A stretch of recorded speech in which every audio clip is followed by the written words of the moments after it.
اس بری چیز کے اندر بھی برائی بڑھا دی۔ کیا ہوتا ہے؟ کھانا بنایا بیوی نے، ذرا سا نمک زیادہ ہو گیا دال میں، کھیت سے آئے شوہر، غصہ چڑھا کھانا کھاتے ہوئے اور دھڑ سے 3 طلاق۔ اب بھلا بتائیے یہ کوئی طریقہ ہے؟ یہ کوئی طریقہ ہے؟ یہ تو انتہائی نامناسب بات ہے، اور آپ لوگوں کو مسئلہ معلوم نہیں ہے۔ مسئلے کی اصل صورت یہ ہے کہ بیوی اگر کھانا بنانے سے انکار کر دے تو شوہر کو کوئی اور انتظام کرنا ہوگا یا خود کھانا بنانا ہوگا۔ بیوی کی پابندی دینی لحاظ سے کھانا بنا کے دینے کی نہیں ہے۔ یہ تو بیویوں کو معلوم نہیں ہے مسئلہ، ورنہ کتنے گھروں میں بغاوت ہو جائے کوئی ٹھکانہ نہیں ہے۔ اور اس غلط کام کے لیے جو اس کی ذمہ داری نہیں ہے، اس کی ذمہ داری اس کے کاندھوں پہ مرد ڈالتا ہے، اور پھر اس کے بعد اگر اس میں 19-20 ہو جائے، اونچ نیچ ہو جائے، تو ایسی شکل میں بیوی کو دھڑ سے الگ کر دینا بہت بڑا جرم ہے، بہت بڑا جرم ہے۔ اور اس میں بدقسمتی سے ماں کا کردار بہت خراب ہوتا ہے۔ مجھے ایک پکا واقعہ میرے سامنے آیا، بیٹا جاہل کا نپٹ جاہل، کچھ پتا نہیں تھا اس کو۔ ماں نے اس کو فون کیا اور فون کر کے کہا کہ بیٹا بیوی کو طلاق دے دو۔ بیوی بھی ماں کے ساتھ رہ رہی تھی، اور طلاق دے دو۔ اگلا جملہ کیا کہا اس نے؟ دوسری آئے گی تو پھر مال لے کے آئے گی۔ سن لیجیے، دوسری آئے گی تو مال لے کے آئے گی۔ یہ حرام خوری کا مزاج ماں کا۔ بیٹے نے کہا ابھی تو ہم امرتسر میں ہیں، جب گھر آئیں گے تو بیوی کو طلاق دے دیں گے۔ اماں جان نے سمجھایا کہ بیٹا ٹیلی فون سے بھی طلاق دیا جا سکے، اس لیے ٹیلی فونے سے دے دیں۔ یہ حالت ہے۔ اب بھلا بتائیے، ایسی فتنہ پرور ماں، ایسی بددماغ ماں مصیبت ہے یا نہیں گھر کے لیے؟ اور ایسی ہی عورتوں کے بارے میں کہا جاتا ہے، وہ گاؤں دیہات میں کہتے ہیں نا، پیٹ بگاڑے بوڑھی اور گھر بگاڑے بوڑھی، ویسی عورتوں کے لیے کہا گیا۔ اگر بیٹا تیار نہیں ہے طلاق دینے کے لیے تو طلاق دلوا رہی ہے ماں، تاکہ دوسری بیوی آئے گی پھر اور مال وصولا جائے گا بیٹے کے نام پر۔ ایک دفعہ اس مال کو بیچ لیا، دل بھرا نہیں، دوبارہ پھر اس مال کو بیچیں گے۔ کون سا مال؟ بیٹا۔ کیا یہ اللہ کے رسول کی ہدایت کے خلاف نہیں ہے؟ خود سوچیے آپ۔ اور خاص طریقے پر ہمارے عزیز جوان لوگ جو یہاں بیٹھے ہوئے ہیں دور یا قریب، وہ اس بات پر سوچے کہ کیا وہ گائے، بیل، بکری، بھینس ہے کہ جس کی خرید بکری کی جائے؟ ذمہ داری ان کے بھی سوچنے کی۔ یہ ساری چیزیں جو ہو رہی ہیں ہمارے سماج میں، یہ ساری چیزیں شریعت کے خلاف ہو رہی ہیں۔ اب اگر ہم اور آپ شریعت کے خلاف کریں گے، چاہے نکاح کا معاملہ ہو، چاہے طلاق کا معاملہ ہو، چاہے بیوی کو سلیقے کے ساتھ رکھنے کا معاملہ ہو، اگر ہم شریعت کی ہدایت پر عمل نہیں کریں گے تو کیا کوئی جنات، بھوت، کوئی شیطان شریعت پہ عمل کرے گا؟ خود سوچ لیجیے آپ۔ شریعت پر ہمیں عمل کرنا ہے، آپ کو عمل کرنا ہے۔ ہم اور آپ زندگی کے مختلف معاملات میں شریعت کو کنارے لگائے ہیں اور اس کے بعد بڑی مضبوطی کے ساتھ کہتے ہیں، سینہ ٹھوک کے بولتے ہیں کہ ہم شریعت کی حفاظت کرنے والے ہیں۔ نعرے لگانا بہت آسان، جلوس نکالنا بھی آسان، ہنگامے کرنا بھی آسان، دین کے لیے لڑنا بھی آسان، لیکن دین پر عمل کرنے کا مزاج نہیں ہے، اور زندگی کے ہر معاملے میں دین پر عمل کرنے کا مزاج نہیں ہے۔ ہماری آبادی کا بہت بڑا حصہ اپنی زندگی میں شریعت کی، اللہ کے رسول صلی اللہ علیہ وسلم کی ہدایت کی پرواہ نہیں کرتی، اور میں تو یہ دیکھتا ہوں جو آداب ہیں سڑک پہ چلنے کے، جو آداب ہیں چلنے کے، ہم اس کی پابندی نہیں کرتے۔ ہمیں ہدایت دی گئی نگاہوں کو جھکا کے چلو، نگاہوں کو جھکا کے چلو۔ ہماری حالت کیا؟ نگاہیں ایسی جگہ پہنچنے کی کوشش کرتا ہے انسان جہاں نگاہیں نہیں پڑنی چاہیے، جہاں نگاہیں نہیں جانی چاہیے، اس کی کوشش ہوا کرتی ہے۔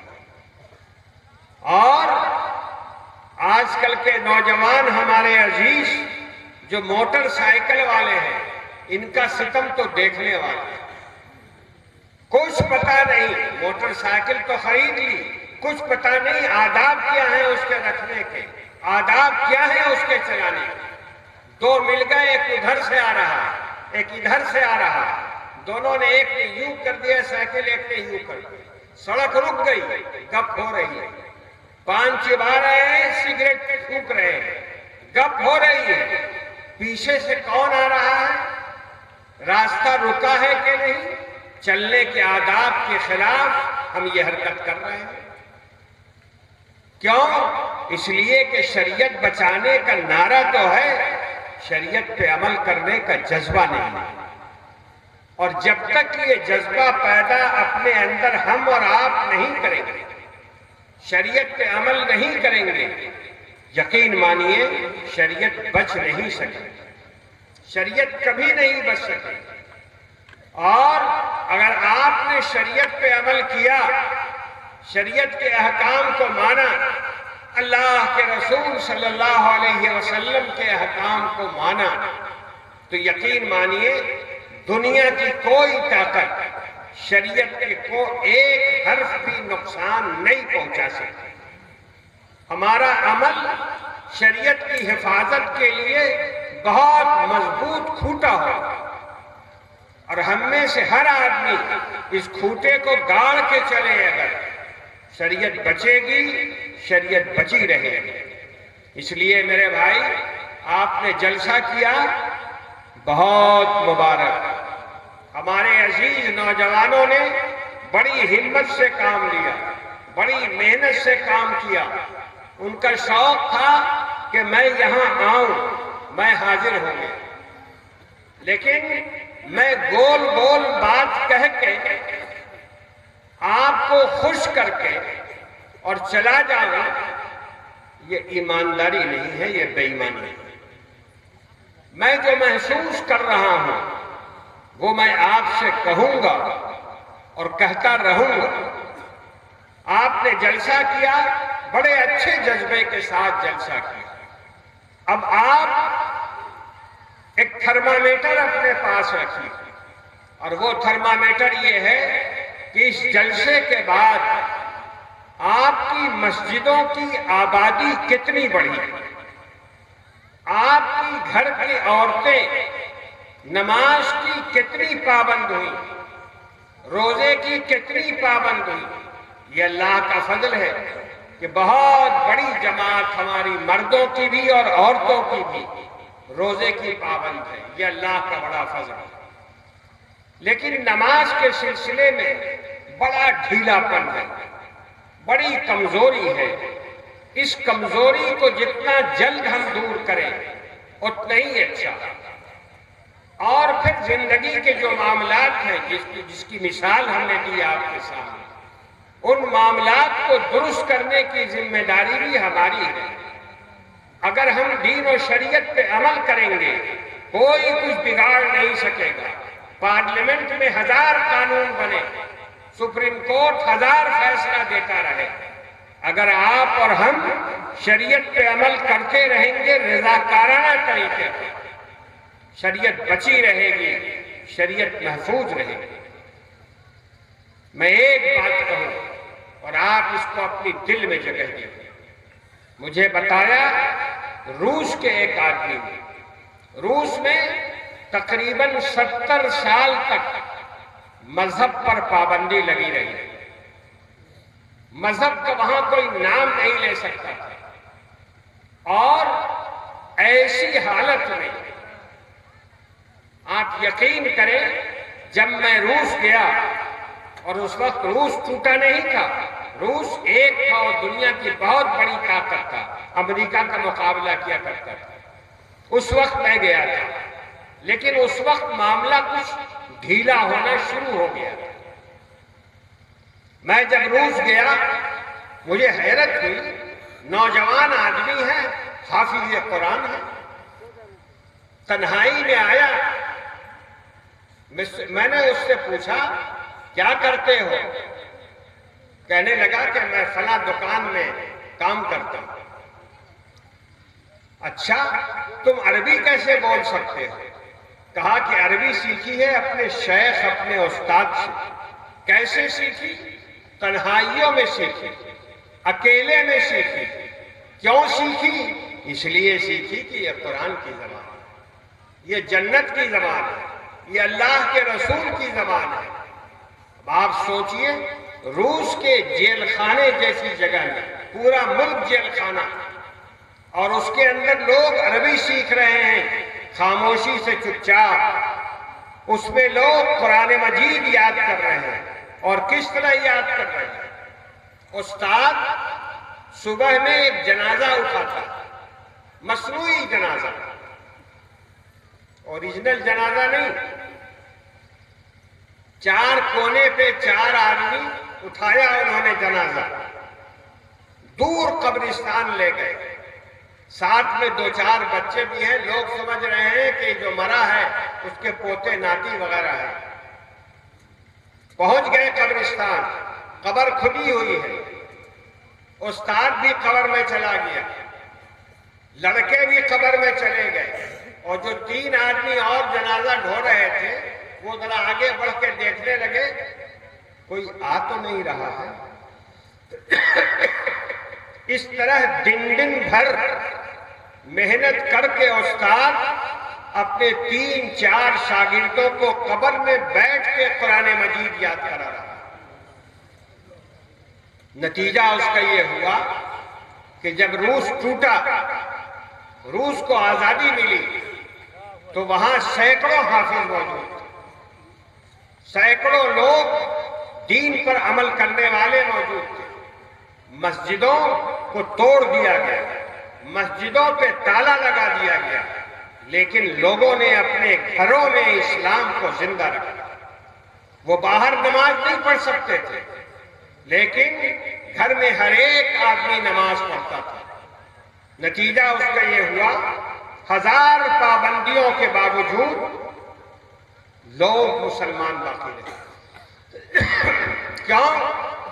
اس لیے کہ انہوں نے دین کی فکر کی، دینی علم کو بچانے کی کوشش کی، انہوں نے دینی عمل کو بچانے کی کوشش کی، اس کی پابندی کی۔ نتیجہ یہ ہوا کہ 70 سال گزر گیا اسی حالت میں۔ حکم سرکار کا مسجد میں نماز نہیں پڑھ سکتے، گھر میں نماز نہیں پڑھ سکتے، لیکن لوگ گھر میں نماز پڑھتے تھے اور اطمینان سے پڑھتے تھے، چھپ کے پڑھتے تھے، لیکن پڑھتے تھے۔ ان کی زندگی میں اسلامی تعلیمات موجود، نکاح طلاق کا طریقہ موجود، اور اس پر وہ عمل کرتے تھے۔ نتیجہ یہ ہوا کہ اتنے لمبے عرصے کے باوجود جب ملک آزاد ہوا تو نوجوانوں کے چہرے پر داڑھی، پہلے داڑھی نہیں رکھ سکتے تھے، لیکن نوجوانوں کے چہرے پہ داڑھی، نوجوانوں کی پیشانی پہ نماز کا گھٹا موجود ہے، آج جا کے دیکھ سکتے ہیں۔ یہ کیوں ہوا؟ ان لوگوں کو فکر تھی دین کی حفاظت کی، شریعت کی حفاظت کی۔ اگر آپ شریعت کی حفاظت کرنا چاہتے ہیں تو اللہ کا فضل ہے، اس ملک میں آزادی ہے۔ یہ ملک جیل خانہ نہیں ہے۔ اس ملک میں آپ شریعت پر پوری پابندی کے ساتھ جمیں، شریعت پر عمل کرتے رہیں تو انشاءاللہ تعالی شریعت کے اوپر کوئی حرف نہیں آئے۔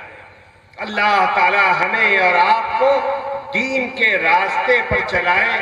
اللہ تعالی ہمیں اور آپ کو توفیق دے کہ ہم شریعت کی حفاظت اس طور پہ کریں کہ ہم اپنی زندگی میں شریعت کو اپنے آپ پر نافذ کریں، رضاکارانہ طور پر شریعت کو ہم قبول کریں اور اس پر عمل کریں۔ ربنا تقبل منا انك انت السميع العليم وتب علينا انك انت التواب الرحيم سبحان ربك رب العزة عما يصفون وسلام على المرسلين والحمد لله رب العالمين۔ بھائی دعا بھی کر لیجئے۔ بسم اللہ الرحمن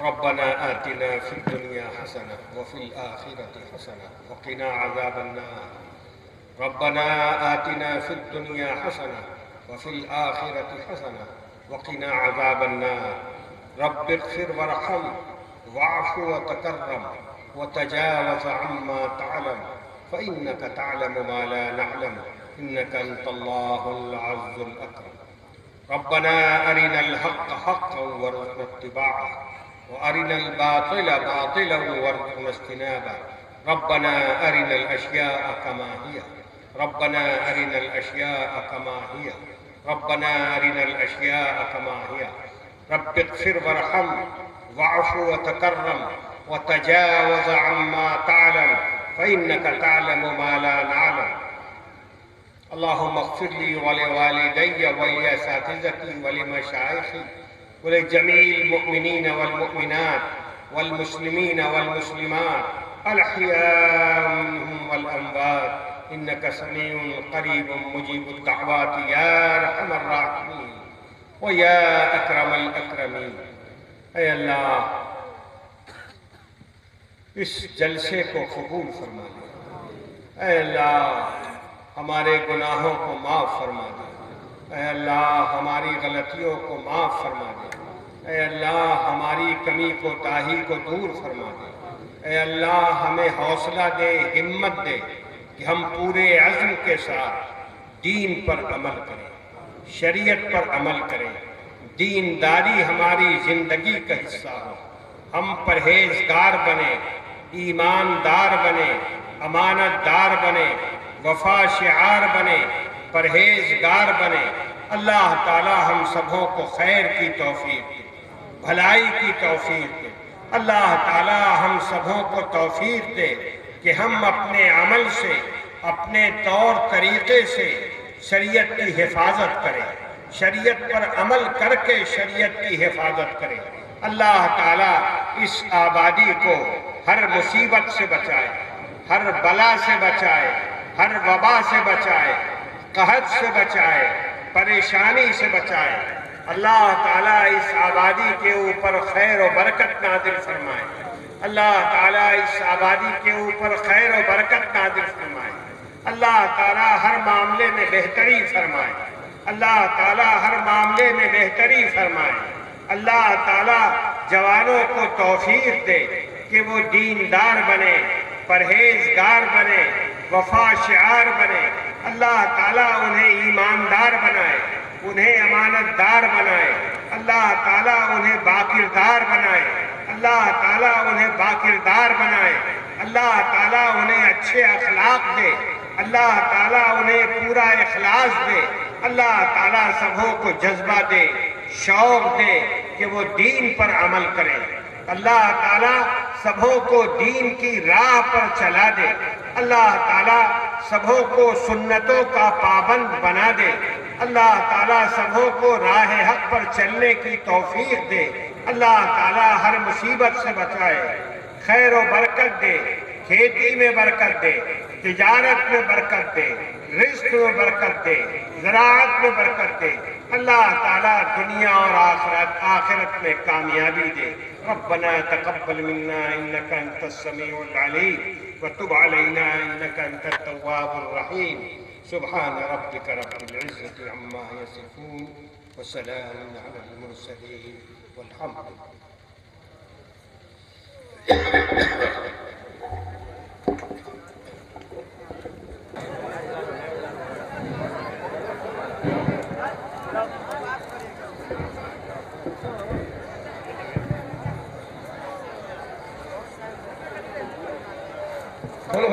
ہلو